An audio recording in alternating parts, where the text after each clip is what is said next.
Hello friends, welcome to my YouTube channel. पिछले video में हमने नेट के पाठ्यक्रम में संकलित इकाई 7 की कहानी परिंदे के पहले भाग का कथावाचन किया था। आज इस वीडियो में हम इसके दूसरे एवं अंतिम भाग का कथावाचन करेंगे। तो आइए प्रस्तुत है यह कहानी। ह्यूबर्ट जब चैपल से बाहर निकला तो उसकी आंखें चकाचौंध सी हो गई। उसे लगा जैसे किसी ने अचानक ढेर सी चमकीली उबलती हुई रोशनी मुट्ठी में भरकर उसकी आंखों में झोंक दी हो। पियानो के संगीत के सुर रुई के छुई मुई रेशों की भांति अब तक उसके मस्तिष्क की थकी मांदी नसों पर फड़फड़ा रहे थे। वह काफी थक गया था। पियानो बजाने से उसके फेफड़ों पर हमेशा भारी दबाव पड़ता, दिल की धड़कन तेज हो जाती थी। उसे लगता था कि संगीत के एक नोट को दूसरे नोट में उतारने के प्रयत्न में वह एक अंधेरी खाई पार कर रहा है। आज चैपल में मैंने जो महसूस किया वह कितना रहस्यमय, कितना विचित्र था, ह्यूबर्ट ने सोचा। मुझे लगा पियानो का हर नोट चिरंतन खामोशी की अंधेरी खो से निकलकर बाहर फैली नीली धुंध को काटता तराशता हुआ एक भूला सा अर्थ खींच लाता है। गिरता हुआ हर पोज एक छोटी सी मौत है, मानो घने छायादार वृक्षों की कांपती छायाओं में कोई पगडंडी गुम हो गई हो। एक छोटी सी मौत जो आने वाले सुरों को अपनी बची खुची गूंजों की सांसें समर्पित कर जाती है, तो जो मर जाती है किंतु मिट नहीं पाती, मिटती नहीं, इसलिए मरकर भी जीवित है, दूसरे सुरों में लय हो जाती है। डॉक्टर, क्या मृत्यु ऐसी ही आती है? अगर मैं डॉक्टर से पूछूं तो वह हंसकर टाल देगा। मुझे लगता है वह पिछले कुछ दिनों से कोई बात छिपा रहा है। उसकी हंसी में जो सहानुभूति का भाव होता है वह मुझे अच्छा नहीं लगता। आज उसने मुझे स्पेशल सर्विस में आने से रोका था। कारण पूछने पर वह चुप रहा था। कौन सी ऐसी बात है जिसे मुझसे कहने में डॉक्टर कतराता है?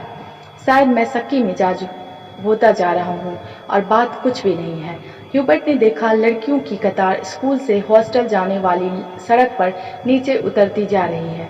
उजली धूप में उनके रंग बिरंगे रिबन, हल्की आसमानी रंग की फ्रॉकें और सफेद पेटियां चमक रही हैं।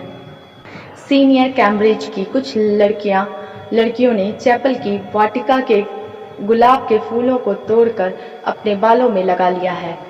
कंटोनमेंट के 3-4 सिपाही लड़कियों को देखते हुए अश्लील मजाक करते हुए हंस रहे हैं और कभी कभी किसी लड़की की ओर जरा झुककर सीटी बजाने लगते हैं। Hello mister Hubert. ह्यूबर्ट ने चौंक कर पीछे देखा। लतिका एक मोटा सा रजिस्टर बगल में दबाए खड़ी थी। आप अभी यहीं हैं? ह्यूबर्ट की दृष्टि लतिका पर टिकी रही। वह क्रीम रंग की पूरी बाहों की ऊन जैकेट पहनी हुई थी। कुमाऊनी लड़कियों की तरह लतिका का चेहरा गोल था। धूप की तपन से पका गेहुआ रंग कहीं कहीं हल्का सा गुलाबी हो आया था, मानो बहुत धोने पर भी गुलाल के कुछ धब्बे इधर उधर बिखरे रह गए हों। उन लड़कियों के नाम नोट करने थे जो कल जा रही हैं, सो पीछे रुकना पड़ा। आप भी तो कल जा रहे हैं मिस्टर ह्यूबर्ट? अभी तक तो यही इरादा है, यहाँ रुककर भी क्या करूँगा। आप स्कूल की ओर जा रही हैं, चलिए। पक्की सड़क पर लड़कियों की भीड़ जमा थी, इसलिए वे दोनों पोलो ग्राउंड का चक्कर काटती हुई पगडंडी से नीचे उतरने लगे। हवा तेज हो चली। चीड़ के पत्ते हर झोंके के संग टूट टूट कर पगडंडी पर ढेर लगाते जाते थे। ह्यूबर्ट रास्ता बनाने के लिए अपनी छड़ी से उन्हें बुहार कर दोनों ओर बिखेर देता था। लतिका पीछे खड़ी हुई देखती रहती थी। अल्मोड़ा की ओर से आते हुए छोटे छोटे बादल रेशमी रुमालों से उड़ते हुए सूरज के मुंह पर लिपटे से जाते थे, फिर हवा में बह निकलते थे। इस खेल में धूप कभी मंद फीकी सी पड़ जाती थी, कभी अपना उजला आंचल खोलकर समूचे शहर को अपने में समेट लेती थी। लतिका तनिक आगे निकल गई। ह्यूबर्ट की सांस चढ़ गई थी और वह धीरे धीरे हाँफता हुआ पीछे से आ रहा था। जब वे पोलो ग्राउंड के पवेलियन को छोड़कर सिमिट्री के दाईं ओर मुड़े तो लतिका ह्यूबर्ट की प्रतीक्षा करने के लिए खड़ी हो गई। उसे याद आया छुट्टियों के दिनों में जब कभी कमरे में अकेले बैठे बैठे उसका मन ऊब जाता था तो वह अक्सर टहलते हुए सिमिट्री तक चली जाती थी। उससे सटी पहाड़ी पर चढ़कर वह बर्फ में ढके देवदार वृक्षों को देखा करती थी, जिनकी झुकी हुई शाखों से रुई के गोलों सी बर्फ नीचे गिरा करती थी। नीचे बाजार जाने वाली सड़क पर बच्चे स्लेज पर फिसला करते थे। वह खड़ी खड़ी बर्फ में छिपी हुई उस सड़क का अनुमान लगाया करती थी जो फादर एलमेंट के घर से गुजरती हुई मिलिट्री अस्पताल और डाकघर से होकर चर्च की सीढ़ियों तक जाकर गुम हो जाती थी। जो मनोरंजन एक दुर्गम पहेली को सुलझाने में होता है, वही लतिका को बर्फ में खोए रास्तों को खोज निकालने में होता था। आप बहुत तेज चलती हैं मिस लतिका। थकान से ह्यूबर्ट का चेहरा कुम्हला गया था, माथे पर पसीने की बूंदें छलक आई थी। कल रात आपकी तबीयत क्या कुछ खराब हो गई थी? आपने कैसे जाना? क्या मैं अस्वस्थ दिख रहा हूँ? ह्यूबर्ट के स्वर में हल्की सी खींच का आभास हुआ था। सब लोग मेरी सेहत को लेकर क्यों बात शुरू करते हैं? उसने सोचा। नहीं, मुझे तो पता भी नहीं चलता। वह तो सुबह करीमुद्दीन ने बातों ही बातों में जिक्र छेड़ दिया था। लतिका कुछ अप्रतिभ सी हो गई। कोई खास बात नहीं, वही पुराना दर्द शुरू हो गया था। अब बिल्कुल ठीक है। अपने कथन की पुष्टि के लिए ह्यूबर्ट छाती सीधी करके तेज कदम बढ़ाने लगा। डॉक्टर मुखर्जी को दिखलाया था। वह सुबह आए थे। उनकी बात कुछ समझ में नहीं आती। हमेशा दो बातें एक दूसरे से उल्टी कहते हैं।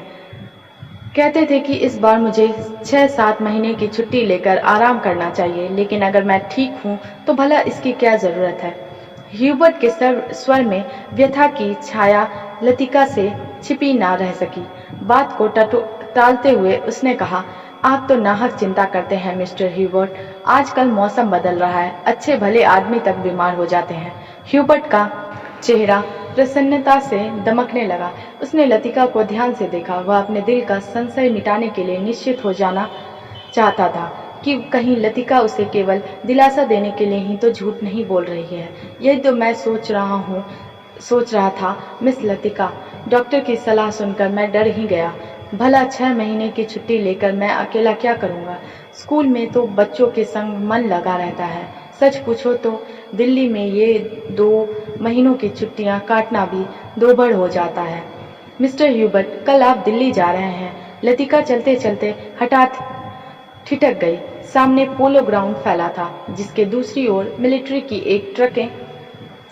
की ट्रकें कंटोनमेंट की ओर जा रही थी। ह्यूबर्ट को लगा जैसे लतिका की आंखें अंधमूंदी सी खुली रह गई है, मानो पलकों पर एक पुराना भूला सा सपना सड़क आया है।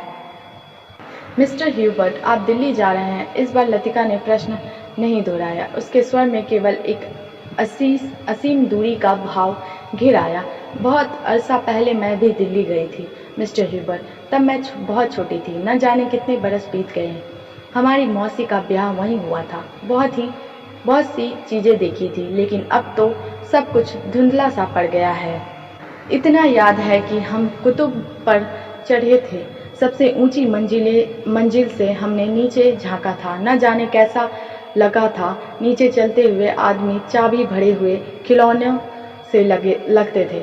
हमने ऊपर से उन पर मूंगफलियां फेंकी थी, लेकिन हम बहुत निराश हुए थे क्योंकि उनमें से किसी ने हमारी तरफ नहीं देखा।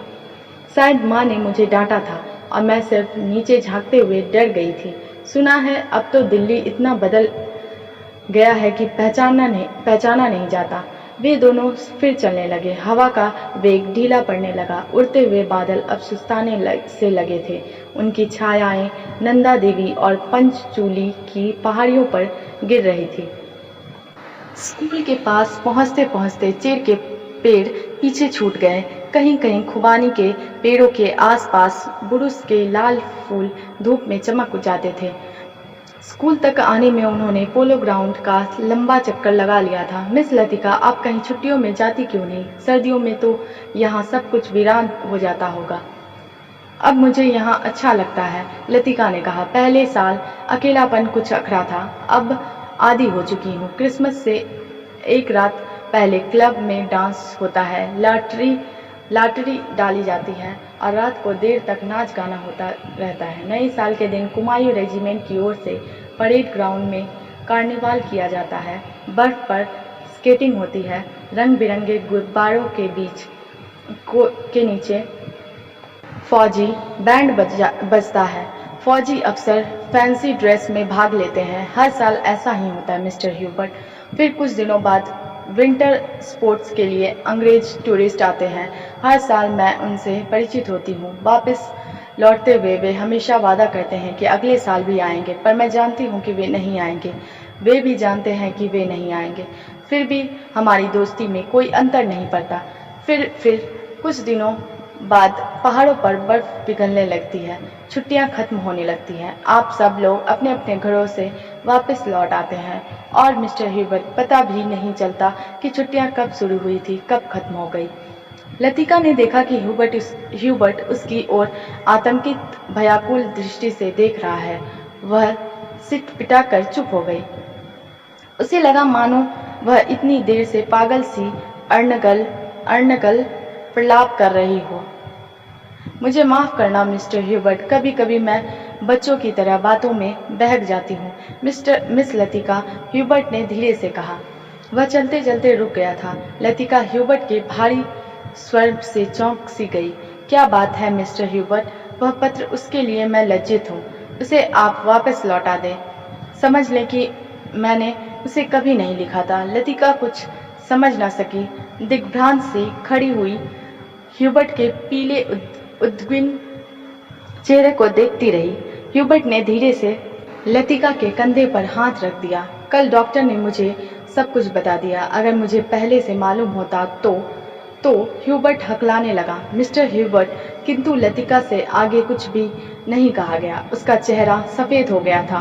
दोनों चुपचाप कुछ देर तक स्कूल के गेट के बाहर खड़े रहे। मीडोज पगडंडियों, पत्तों, छायाओं से घिरा छोटा सा द्वीप, मानो कोई घोंसला दो हरी घाटियों के बीच आ दबा हो।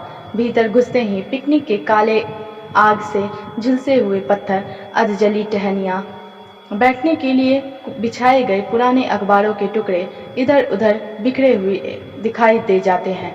अक्सर टूरिस्ट पिकनिक के लिए यहाँ आते हैं। मेडोज को बीच में काटता हुआ टेढ़ा मेढ़ा बरसाती नाला बहता है, जो दूर से धूप में चमकता हुआ सफेद रिबन सा दिखाई देता है।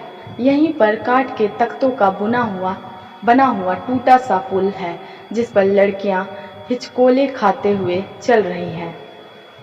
डॉक्टर मुखर्जी, आप तो सारा जंगल जला देंगे। मिस वुड ने अपनी ऊंची एड़ी के सैंडल से जलती हुई दिया सलाई को दबा डाला, जो डॉक्टर ने सिगार सुलगाकर चीड़ के पत्तों के ढेर पर फेंक दी थी। वे नाले से कुछ दूर हटकर चीड़ के दो पेड़ों से गुथी हुई छाया के नीचे बैठे थे। उनके सामने एक छोटा सा रास्ता नीचे पहाड़ी गांव की ओर जाता था, जहां पहाड़ की गोद में शकरपाड़ों के खेत एक दूसरे के नीचे बिछे हुए थे। दोपहर के सन्नाटों में भेड़ बकरियों के गलों में बंधी हुई घंटियों का स्वर हवा में बहता हुआ सुनाई दे जाता था। घास पर लेटे लेटे डॉक्टर सिगार पीते रहे। जंगल की आग कभी देखी है मिस वुड? एक अलमस्त नशे की तरह धीरे धीरे फैलती जाती है। आपने कभी देखी है डॉक्टर? मिस वुड ने पूछा। मुझे तो बड़ा डर लगता है। बहुत साल पहले शहरों को जलते हुए देखा था। डॉक्टर लेटे हुए आकाश की ओर ताक रहे थे। एक एक मकान ताश के पत्तों की तरह गिरता जाता। दुर्भाग्यवश ऐसे अवसर देखने में बहुत कम आते हैं। आपने कहाँ देखा डॉक्टर? लड़ाई के दिनों में अपने शहर रंगून को जलते हुए देखा था। मिस वुड की आत्मा को ठेस लगी, किंतु फिर भी उनकी उत्सुकता शांत नहीं हुई। आपका घर, क्या वह भी जल गया था? डॉक्टर कुछ देर तक चुपचाप लेटा रहा। हम उसे खाली छोड़कर चले आए थे। मालूम नहीं बाद में क्या हुआ। अपने व्यक्तिगत जीवन के संबंधों में कुछ भी कहने में डॉक्टर को कठिनाई महसूस होती है। डॉक्टर, क्या आप कभी वापस बर्मा जाने की बात नहीं सोचते? डॉक्टर ने अंगड़ाई ली और करवट बदलकर औंधे मुंह लेट गए। उनकी आंखें मुंद गई और माथे पर बालों की लटें झूल आई। सोचने से क्या होता है मिस वुड, जब वर्मा में था तब क्या कभी सोचा था कि यहाँ आकर उम्र काटनी होगी। लेकिन डॉक्टर, कुछ भी कह लो, अपने देश का सुख कहीं और नहीं मिलता। यहाँ तुम चाहे कितने वर्ष रह लो, अपने को हमेशा अजनबी ही पाओगे। डॉक्टर ने सिगार के धुएं को धीरे धीरे हवा में छोड़ दिया। दरअसल अजनबी तो मैं वहाँ भी समझा जाऊंगा मिस वुड। इतने वर्षों बाद मुझे कौन पहचानेगा। इस उम्र में नए सिरे से रिश्ते जोड़ना काफी सिरदर्द का काम है। कम से कम मेरे बस की बात नहीं है। लेकिन डॉक्टर, आप कब तक इस पहाड़ी कस्बे में पड़े रहेंगे? इसी देश में रहना है तो किसी बड़े शहर में प्रैक्टिस शुरू कीजिए। प्रैक्टिस बढ़ाने के लिए कहाँ कहाँ भटकता फिरूंगा मिस वुड। जहाँ रहो वहीं मरीज मिल जाते हैं। यहाँ आया था कुछ दिनों के लिए, फिर मुद्दत हो गई और टिका रहा। जब कभी जी उबेगा कहीं चला जाऊंगा। जड़ें कहीं नहीं जमती तो पीछे भी कुछ नहीं छूट जाता। मुझे अपने बारे में कोई गलतफहमी नहीं है मिस वुड, मैं सुखी हूँ। मिस वुड ने डॉक्टर की बात पर विशेष ध्यान नहीं दिया। दिल में वह हमेशा डॉक्टर को उच्च श्रृंखल, लापरवाह और सनकी समझती रही है, किंतु डॉक्टर के चरित्र में उनका विश्वास है। न जाने क्यों, क्योंकि डॉक्टर ने जाने अनजाने में उसका कोई प्रमाण दिया हो, यह उन्हें याद नहीं पड़ता। मिस वुड ने एक ठंडी सांस भरी। वह हमेशा यह सोचती थी कि यदि डॉक्टर इतना आलसी और लापरवाह न होता तो अपनी योग्यता के बल पर काफी चमक सकता था। इसलिए उन्हें डॉक्टर पर क्रोध भी आता था और दुख भी होता था। मिस वुड ने अपने बैग से ऊन का गोला और सलाइयां निकाली। फिर उसके नीचे से अखबार में लिपटा हुआ चौड़ा कॉफी का डिब्बा उठाया, जिसमें अंडों की सैंडविचें और हैमबर्गर दबे हुए थे। थर्मस से प्यालों में कॉफी उंडेलते हुए मिस वुड ने कहा, डॉक्टर, कॉफी ठंडी हो रही है। डॉक्टर लेटे लेटे बुड़बुड़ाया। मिस वुड ने नीचे झुककर देखा। वह कोहनी पर सिर टिकाए सो रहा था। ऊपर का होंठ जरा सा फैलकर मुड़ गया था, मानो किसी से मजाक करने से पहले मुस्कुरा रहा हो। उसकी उंगलियों में दबा हुआ सिगार नीचे झुका हुआ लटक रहा था। मेरी, व्हाट डू यू वांट? दूसरे स्टैंडर्ड में पढ़ने वाली मेरी ने अपनी चंचल चपल आंखें ऊपर उठाई। लड़कियों का दायरा उसे घेरे हुए कभी पास आता था, कभी दूर खींचता चला जाता था। I want blue. दोनों हाथों को हवा में घुमाते हुए मेरी चिल्लाई। दायरा पानी की तरह टूट गया। सब लड़कियां एक दूसरे पर गिरती पड़ती किसी नीली वस्तु को छूने के लिए भाग दौड़ करने लगी। लंच समाप्त हो चुका था। लड़कियों के छोटे छोटे दल मिडोज में बिखर गए थे। ऊंची क्लास की कुछ लड़कियां चाय का पानी गर्म करने के लिए पेड़ों पर चढ़कर सूखी टहनियां तोड़ रही थी। दोपहर की उस घड़ी में मिडोज अलसाया ऊँगता सा जान पड़ता था। हवा का कोई भूला भटका झोंका, चीड़ के पत्ते खड़खड़ा उठते थे। कभी कोई पक्षी अपनी सुस्ती मिटाने झाड़ियों से उड़कर नाले के किनारे बैठ जाता था, पानी में सिर डुबोता था, फिर ऊबकर हवा में 2-4 निरुद्देश चक्कर काटकर दोबारा झाड़ियों में दुबक जाता था। किंतु जंगल की खामोशी शायद कभी चुप नहीं रहती। गहरी नींद में डूबी सपनों से कुछ आवाजें नीरवता के हल्के झीने पर्दे पर सलवटें बिछा जाती है। मूक लहरों सी हवा में तिरती है, मानो कोई दबे पांव झांककर अदृश्य संकेत कर जाता है। देखो, मैं यहाँ हूँ, लतिका ने जूली के बाब हेयर को सहलाते हुए कहा। तुम्हें कल रात बुलाया था। मैडम, मैं गई थी, आप अपने कमरे में नहीं थी। लतिका को याद आया कि रात वह डॉक्टर के कमरे के टेरेस पर देर तक बैठी रही थी और भीतर ह्यूबर्ट पियानो पर सौंपा का नॉकटर्न बजा रहा था। जूली, तुमसे कुछ पूछना था। उसे लगा वह जूली की आंखों से अपने को बचा रही है। जूली ने अपना चेहरा ऊपर उठाया। उसकी बूढ़ी आंखों से कौतूहल झांक रहा था। तुम ऑफिसर्स मेस में किसी को जानती हो? जूली ने अनिश्चित भाव से सिर हिलाया। लतिका कुछ देर तक जूली को अपलक घूरती रही। जूली, मुझे विश्वास है तुम झूठ नहीं बोलोगी। कुछ क्षण पहले जूली की आंखों में जो कौतूहल था वह भय से परिणत होने लगा। लतिका ने अपनी जैकेट की जेब से एक नीला लिफाफा निकालकर जूली की गोद में फेंक दिया। यह किसकी चिट्ठी है? जूली ने लिफाफा उठाने के लिए हाथ बढ़ाया, किंतु फिर एक क्षण के लिए उसका हाथ कांपकर ठिठक गया। लिफाफे पर उसका नाम और हॉस्टल का पता लिखा हुआ था। थैंक यू मैडम, मेरे भाई का पत्र है, वह झांसी में रहते हैं। जूली ने घबराहट में लिफाफे को अपने स्कर्ट की तहों में छिपा लिया। जूली, जरा मुझे लिफाफा दिखलाओ। लतिका का स्वर तीखा कर्कश सा हो गया। जूली ने अनमनी भाव से लतिका को पत्र दे दिया। तुम्हारे भाई झांसी में रहते हैं। जूली इस बार कुछ नहीं बोली। उसकी उद्भ्रांत उखड़ी सी आंखें लतिका को देखती रहीं। यह क्या है?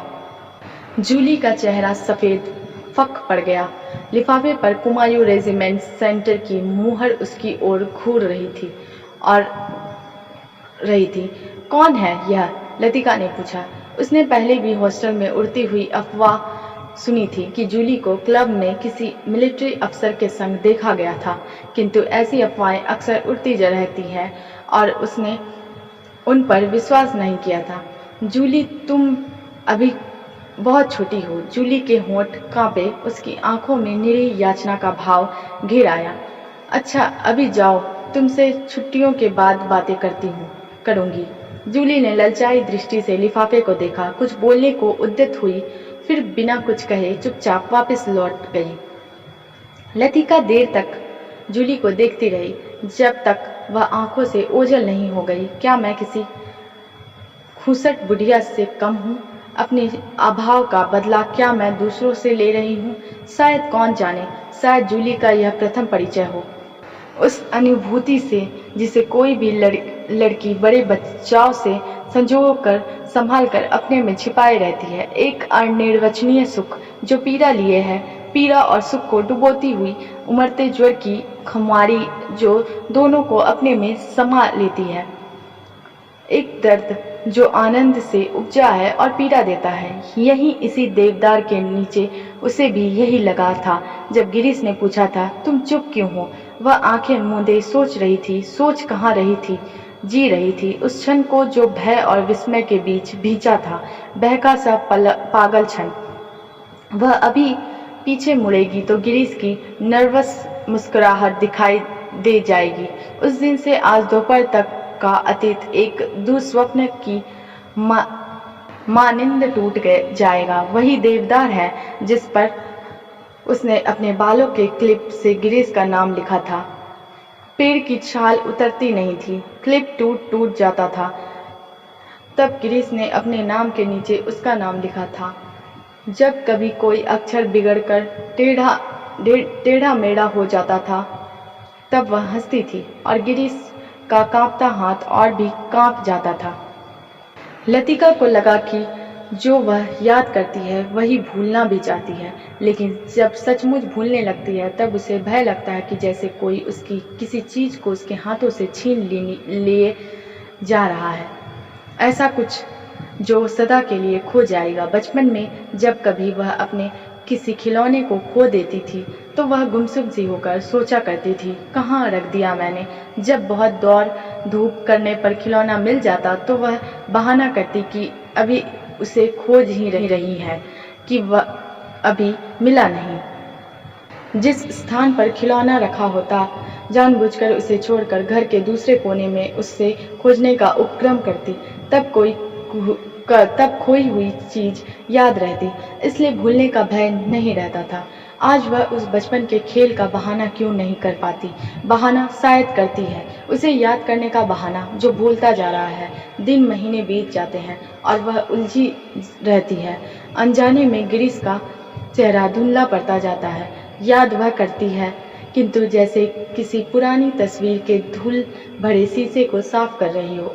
अब वैसा दर्द नहीं होता, सिर्फ उसको याद करती है जो पहले कभी होता था। तब उसे अपने पर ग्लानि होती है।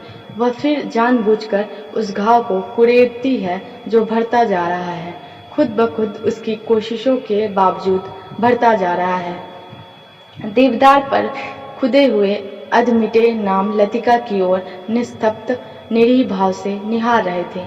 मीडोज के घने सन्नाटे में नाले पारे पर से खेलती हुई लड़कियों की आवाजें गूंज जाती थी। What do you want? What do you want? तितलियां, झिंगुर, जुगनू मिडोज पर उतरती हुई सांझ की छायाओं में पता नहीं चलता कौन आवाज किसकी है। दोपहर के समय जिन आवाजों को अलग अलग पहचाना जा सकता था, अब वे एक स्वरता की अविरल धारा में घुल गई थी। घास से अपने पैरों को पोंछता हुआ कोई रेंग रहा है। झाड़ियों के झुरमुट से पड़ों को फड़फड़ाता हुआ झपटकर कोई ऊपर से उड़ जाता है, किंतु ऊपर देखो तो कहीं कुछ भी नहीं है। मीडोज के झरने का गड़गड़ाता स्वर जैसे अंधेरी सुरंग में झपाटे से ट्रेन गुजर गई हो और देर तक उसमें सीटियों और पहियों की चित्कार गूंजती रही हो। पिकनिक कुछ देर तक और चलती, किंतु बादलों की तहें एक दूसरे पर चढ़ती जा रही थी। पिकनिक का सामान बटोरा जाने लगा। मीडोज के चारों ओर बिखरी हुई लड़कियां मिस वुड के इर्द गिर्द जमा होने लगी। अपने संग वे अजीबोगरीब चीजें बटोर लाई थी। कोई किसी पक्षी के टूटे पंख को बालों में लगाए हुए थी। किसी ने पेड़ की टहनी को चाकू से छीलकर छोटी सी बेंत बना ली थी। उसी ऊंची क्लास की कुछ लड़कियों ने अपने अपने रुमालों में नाले से पकड़ी हुई छोटी छोटी बालिस्त भर की मछलियों को दबा रखा था, जिन्हें मिस वुड से छिपकर वे एक दूसरे को दिखा रही थी। मिस वुड लड़कियों की टोली के संग आगे निकल गई। मीडोज से पक्की सड़क तक 3-4 फरलांग की चढ़ाई थी। लतिका हाँफने लगी। डॉक्टर मुखर्जी सबसे पीछे आ रहे थे। लतिका के पास पहुंचकर वह ठिठक गए। डॉक्टर ने दोनों घुटनों को जमीन पर टेकते हुए सिर झुकाकर एलिजाबेथ यूगिन अंग्रेजी में कहा, मैडम आप इतनी परेशान क्यों नजर आ रही हैं? और डॉक्टर की नाटकीय मुद्रा को देखकर लतिका के होठों पर एक थकी सी ढीली ढीली मुस्कुराहट बिखर गई। प्यास के मारे गला सूख रहा है और यह चढ़ाई है कि खत्म होने में नहीं आती। डॉक्टर ने अपने कंधे पर लटकते हुए थर्मस को उतारकर लतिका के हाथों में देते हुए कहा, थोड़ी सी कॉफी बची है, शायद कुछ मदद कर सके। पिकनिक पे तुम कहाँ रह गए डॉक्टर? कहीं दिखाई नहीं दिए। दोपहर भर सोता रहा मिस वुड के संग। मेरा मतलब है मिस वुड पास बैठी थी। मुझे लगता है मिस वुड मुझसे मोहब्बत करती है। कोई भी मजाक करते समय डॉक्टर अपनी मूंछों के कोनों को चबाने लगता है। क्या कहती थी? लतिका ने थर्मस से कॉफी को मुंह में उंडेल दिया। शायद कुछ कहती, लेकिन बदकिस्मती से बीच में ही मुझे नींद आ गई। मेरी जिंदगी के कुछ खूबसूरत प्रेम प्रसंग कमबख्त इस नींद के कारण अधूरे रह गए। और इस दौरान में जब दोनों बातें कर रहे थे, उनके पीछे मीडोज और मोटर रोड के संग चिढ़ती हुई चीड़ और बाज के वृक्षों की कतारें सांझ के घिरते अंधेरे में डूबने लगी। मानो प्रार्थना करते हुए उन्होंने चुपचाप अपने सिर नीचे झुका लिए हों। इन्हीं पेड़ों के ऊपर बादलों में गिरजे का क्रॉस कहीं उलझा पड़ा था। उसके नीचे पहाड़ों की ढलान पर बिछे हुए खेत भागती हुई गिलहरियों से लगे रहे थे, जो मानो किसी की टोह में स्तब्ध ठिठक गई हो। डॉक्टर मिस्टर ह्यूबर्ट पिकनिक पर नहीं आए। डॉक्टर मुखर्जी टॉर्च जलाकर लतिका के आगे आगे चल रहे थे। मैंने उन्हें मना कर दिया था। किस लिए? अंधेरे में पैरों के नीचे दबे हुए पत्तों की चरमराहट के अतिरिक्त कुछ सुनाई नहीं देता था। डॉक्टर मुखर्जी ने धीरे से खांसा। पिछले कुछ दिनों से मुझे संदेह होता जा रहा है कि ह्यूबर्ट की छाती का दर्द शायद मामूली दर्द नहीं है। डॉक्टर थोड़ा सा हंसा, जैसे उसे अपनी यह गंभीरता अरुचिकर लग रही हो। डॉक्टर ने प्रतीक्षा की, शायद लतिका कुछ कहेगी, किंतु लतिका चुपचाप उसके पीछे चल रही थी। यह मेरा महज शक है, शायद मैं बिल्कुल गलत हूँ, किंतु यह बेहतर होगा कि वह अपने एक फेफड़े का एक्सरे करा ले। इससे कम से कम कोई भ्रम तो नहीं रहेगा। आपने मिस्टर ह्यूबर्ट से इसके बारे में कुछ कहा है? अभी तक कुछ नहीं कहा। ह्यूबर्ट जरा सी बात पर चिंतित हो उठता है, इसलिए कभी साहस नहीं हो पाता। डॉक्टर को लगा उसके पीछे आते हुए लतिका के पैरों का स्वर सहसा बंद हो गया है। उन्होंने पीछे मुड़कर देखा। लतिका बीच सड़क पर अंधेरे में छाया सी चुपचाप निश्चल खड़ी है। डॉक्टर, लतिका का स्वर भर्राया हुआ था। क्या बात है मिस लतिका, आप रुक क्यों गई? डॉक्टर, क्या मिस्टर ह्यूबर्ट? डॉक्टर ने अपनी टॉर्च की मध्यम रोशनी लतिका पर उठा दी। उसने देखा लतिका का चेहरा एकदम पीला पड़ गया है और वह रह रहकर पत्ते सी कांप जाती है। मिस लतिका, क्या बात है? आप तो बहुत डरी सी जान पड़ती हैं। कुछ नहीं डॉक्टर, मुझे कुछ याद आ गया था। वे दोनों फिर चलने लगे। कुछ दूर जाने पर उनकी आंखें ऊपर उठ गई। पक्षियों का एक बड़ा बेड़ा धूमिल आकाश में त्रिकोण बनाता हुआ पहाड़ों के पीछे से उनकी ओर आ रहा था। लतिका और डॉक्टर सिर उठाकर इन पक्षियों को देखते रहे। लतिका को याद आया, हर साल सर्दी की छुट्टियों से पहले ये परिंदे मैदानों की ओर उड़ते हैं। कुछ दिनों के लिए बीच के इस पहाड़ी स्टेशन पर बसेरा करते हैं, प्रतीक्षा करते हैं बर्फ के दिनों की, जब वे नीचे अजनबी अनजाने देशों में उड़ जाएंगे। क्या वे सब भी प्रतीक्षा कर रहे हैं? वह डॉक्टर मुखर्जी, मिस्टर ह्यूबर्ट, लेकिन कहाँ के लिए? हम कहाँ जाएंगे? किंतु उसका कोई उत्तर नहीं मिला। उस अंधेरे में मीडोज के झरने के भूत तैले स्वर और चीड़ के पत्तों की सरसराहट के अतिरिक्त कुछ सुनाई नहीं देता था। लतिका हड़बड़ाकर चौंक गई। अपनी छड़ी पर झुका हुआ डॉक्टर धीरे धीरे सीटी बजा रहा था। मिस लतिका, जल्दी कीजिए, बारिश शुरू होने वाली है। हॉस्टल पहुंचते पहुंचते बिजली चमकने लगी थी, किंतु उस रात बारिश देर तक नहीं हुई। बादल बरसने भी नहीं पाते थे कि हवा के थपेड़ों से धकेल दिए जाते थे। दूसरे दिन तड़के ही बस पकड़नी थी, इसलिए डिनर के बाद लड़कियां सोने के लिए अपने अपने कमरों में चली गई थी। जब लतिका अपने कमरे में गई तो उस समय कुमायूं रेजिमेंट सेंटर का बिल्कुल बज रहा था। उसके कमरे में करीमुद्दीन कोई पहाड़ी धुन गुनगुनाता हुआ लैंप में गैस पंप कर रहा था। लतिका उन्हीं कपड़ों में तकिए को दोहरा करके लेट गई। करीमुद्दीन ने उड़ती हुई निगाह से लतिका को देखा, फिर अपने काम में जुट गया। पिकनिक कैसी रही मेम साहब? तुम क्यों नहीं आए? सब लड़कियां तुम्हें पूछ रही थी। लतिका को लगा दिन भर की थकान धीरे धीरे उसके शरीर की पसलियों पर चिपटती जा रही है। अनायास उसकी आंखें नींद के बोझ से झपकने लगी। मैं चला आता तो ह्यूबर्ट साहब की तीमारदारी कौन करता? दिन भर उनके बिस्तर से सटा हुआ बैठा रहा और अब वह गायब हो गए हैं। करीमुद्दीन ने कंधे पर लटकते हुए मैचे कुचले तौलिए को उतारा और लैंप के शीशों की गर्द पोंछने लगा।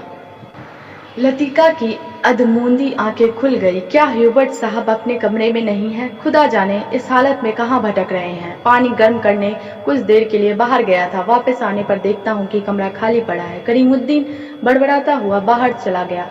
लतिका ने लेटे लेटे पलंग के नीचे चप्पलों को पैरों से उतार दिया। ह्यूबर्ट इतनी रात कहाँ गए? किंतु लतिका की आंखें फिर झपक गई। दिन भर की थकान ने सब प्रश्नों पर कुंजी लगा दी थी। मानो दिन भर आंख मिचौनी खेलते हुए उसने अपने कमरे में दैया को छू लिया था। अब वह सुरक्षित थी। कमरे की चार दीवारी के भीतर उसे कोई नहीं पकड़ सकता। दिन के उजाले में वह गवाह थी, मुजरिम थी। हर चीज का उससे तगाजा था। अब इस अकेलेपन में कोई गिला नहीं, उलाहना नहीं, सब खींचातानी खत्म हो गई है। जो अपना है वह बिल्कुल अपना सा हो गया है, जो अपना नहीं है उसका दुख नहीं, अपनाने की फुर्सत नहीं। लतिका ने दीवार की ओर मुंह घुमा लिया। लैंप के फीके आलोक में हवा में कांपते पर्दों की छायाएं हिल रही थी। बिजली कड़कने से खिड़कियों के शीशे चमक जाते थे। दरवाजे चटकने लगते थे, जैसे कोई बाहर से धीमे धीमे खटखटा रहा हो। कॉरिडोर से अपने अपने कमरों में जाती हुई लड़कियों की हंसी, बातों के कुछ शब्द, फिर सब कुछ शांत हो गया। किंतु फिर भी देर तक कच्ची नींद में वह लैंप का धीमा सा सी स्वर सुनती रही। कब वह स्वर भी मौन का भाग बनकर मूक हो गया, उसे पता न चला। कुछ देर बाद उसको लगा सीढ़ियों से कुछ दबी आवाजें ऊपर आ रही है। बीच बीच में कोई चिल्ला उठता है और फिर सहसा आवाजें धीमी पड़ जाती है। मिस लतिका, जरा अपना लैंप ले आइए। कॉरिडोर के जीने से डॉक्टर मुखर्जी की आवाज आई थी। कॉरिडोर में अंधेरा था। वह 3-4 सीढ़ियां नीचे उतरी, लैंप नीचे किया। सीढ़ियों से सटे जंगले पर ह्यूबर्ट ने अपना सिर रख दिया था। उसकी एक बांह जंगले के नीचे लटक रही थी और दूसरी डॉक्टर के कंधे पर झूल रही थी, जिसे डॉक्टर ने अपने हाथों में जकड़ रखा था। मिस लतिका, लैम्प जरा और नीचे झुका दीजिए। Hubert, Hubert. डॉक्टर ने ह्यूबर्ट को सहारा देकर ऊपर खींचा। ह्यूबर्ट ने अपना चेहरा ऊपर किया। विस्की की तेज बू का झोंका लतिका के सारे शरीर को झंझोड़ गया। ह्यूबर्ट की आंखों में सुर्ख डोरे खींच आए थे।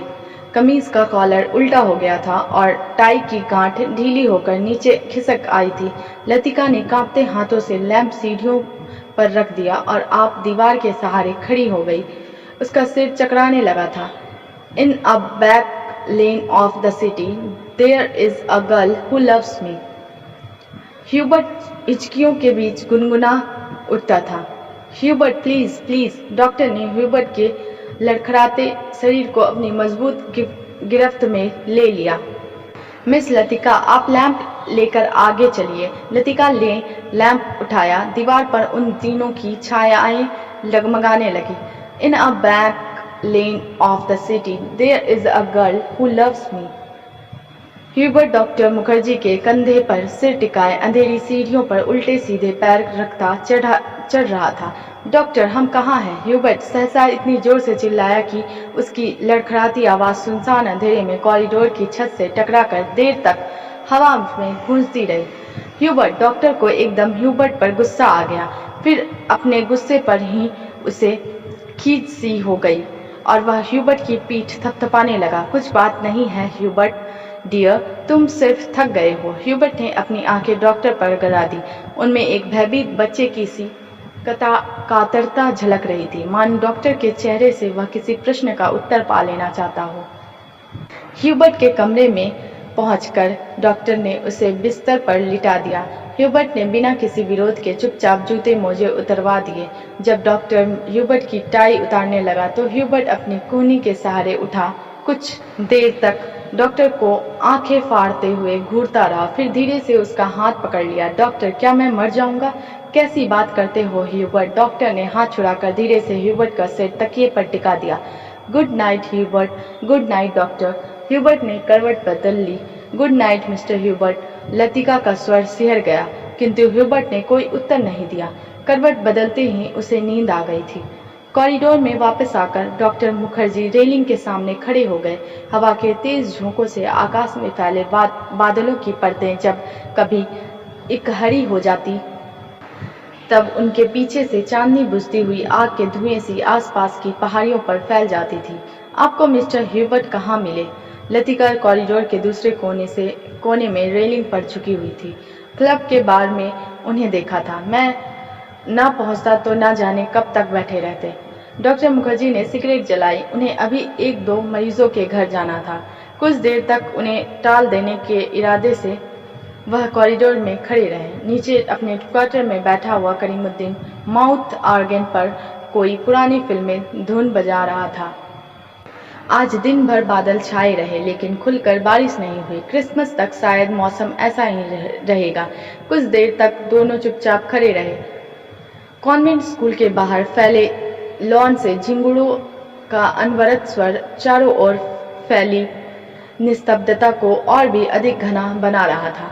कभी कभी ऊपर मोटर रोड पर किसी कुत्ते की रियाहत सुनाई पड़ जाती थी। डॉक्टर, कल रात आपने मिस्टर ह्यूबर्ट से कुछ कहा था मेरे बारे में, वही जो सब लोग जानते हैं। और ह्यूबर्ट किसे जानना चाहिए था? नहीं जानता था। डॉक्टर ने लतिका की ओर देखा। वह जरवत अविचलित रेलिंग पर झुकी हुई थी। वैसे हम सबकी अपनी अपनी जिद होती है, कोई छोड़ देता है, कोई आखिर तक उससे चिपका रहता है। डॉक्टर मुखर्जी अंधेरे में मुस्कुराए। उनकी मुस्कुराहट में सूखा सा विरक्ति का भाव स्वर भरा था। कभी कभी मैं सोचता हूँ मिस लतिका, किसी चीज को न जानना यदि गलत है तो जानबूझकर ना भूल पाना, हमेशा जोंक की तरह उससे चिपटे रहना, यह भी गलत है। बर्मा से आते हुए मेरी पत्नी की मृत्यु हुई थी। मुझे अपनी जिंदगी बेकार सी लगी थी। आज इस बात को अरसा गुजर गया और जैसा आप देखती हैं मैं जी रहा हूँ। उम्मीद है कि काफी अरसा और जीऊंगा। जिंदगी काफी दिलचस्प लगती है और यदि उम्र की मजबूरी ना होती तो शायद मैं दूसरी शादी करने में भी ना हिचकता। इसके बावजूद कौन कह सकता है कि मैं अपनी पत्नी से प्रेम नहीं करता था। आज भी करता हूँ। लेकिन डॉक्टर, लतिका का गला रुंध आया था। क्या मिस लतिका? डॉक्टर, सब कुछ होने के बावजूद वह क्या चीज है जो हमें चलाए चलती है? हम रुकते हैं तो भी अपने रेले में वह हमें घसीट ले जाती है। लतिका को लगा कि वह जो कुछ कहना चाह रही है कह नहीं पा रही है, जैसे अंधेरे में कुछ खो गया है जो मिल नहीं पा रहा, शायद अब कभी नहीं मिल पाएगा। यह तो आपको फादर एलमंड ही बता सकेंगे मिस लतिका। डॉक्टर की खोखली हंसी में उनका पुराना सनकीपन उभर आया था। अच्छा, चलता हूँ मिस लतिका, मुझे काफी देर हो गई है। डॉक्टर ने दिया सलाई जलाकर घड़ी को देखा। Good night miss Latika. Good night doctor. Doctor के जाने पर लतिका कुछ देर तक अंधेरे में रेलिंग से सटी खड़ी रही। हवा चलने से कॉरिडोर में जमा हुआ कोहरा सिहर उठता था। शाम को सामान बांधते हुए लड़कियों ने अपने अपने कमरे के सामने जो पुरानी कॉपियां, अखबारों और रद्दी के ढेर लगा दिए थे, वे सब अब अंधेरे कॉरिडोर में हवा के झोंकों से इधर उधर बिखरने लगे थे। लतिका ने लैंप उठाया और अपने कमरे की ओर जाने लगी। कॉरिडोर में चलते हुए उसने देखा जूली के कमरे में प्रकाश की एक पतली रेखा दरवाजे के बाहर खींच आई है। लतिका को कुछ याद आया। वह कुछ क्षणों तक सांस रोके जूली के कमरे के बाहर खड़ी रही। कुछ देर बाद उसने दरवाजा खटखटाया। भीतर से कोई आवाज नहीं आई। लतिका ने दबे हाथों से हल्का सा धक्का दिया। दरवाजा खुल गया। जूली लैंप बुझाना भूल गई थी। लतिका धीरे धीरे दबे पांव जूली के पलंग के पास चली आई। जूली का सोता हुआ चेहरा लैंप के फीके आलोक में पीला सा दिख रहा था। लतिका ने अपनी जेब से वही नीला लिफाफा निकाला और उसे धीरे से जूली के तकिए के नीचे दबाकर रख दिया।